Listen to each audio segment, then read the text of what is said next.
পিঙ্কি বৌদি রানীর সাথে আর কত ষড়যন্ত্র করবে। হ্যাঁ বন্ধুরা, এটা দেখতে হলে তোমাদের রানী সিরিয়ালের আমার এই ভিডিও দেখতে হবে। তার আগে বন্ধুরা একটা লাইক দাও আর সাবস্ক্রাইব করো।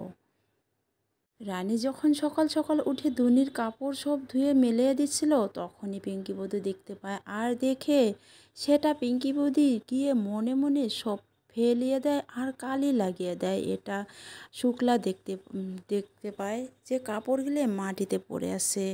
তখন শুক্লা হাতে করে নিয়ে এসে আর রানীকে যা তা বকাবকি করে আর বলে, তুমি মা হওয়ার কোনো যোগ্যই না। তখন রানী বলে, আমি তো এইভাবে রেখে আসিনি মা, আমি তো সকাল সকালে উঠে দুনির কাপড় সাফ চিকন করে রোদে মেলে এসেছি।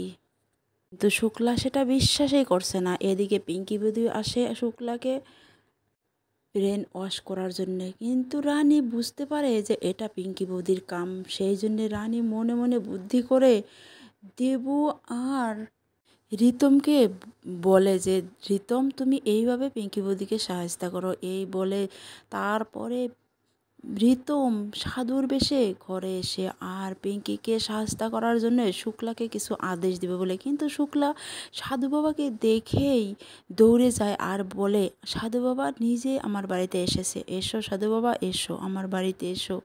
এই বলে সাধু বাবাকে আগ বাড়িয়ে নিয়ে যেতে এসেছে।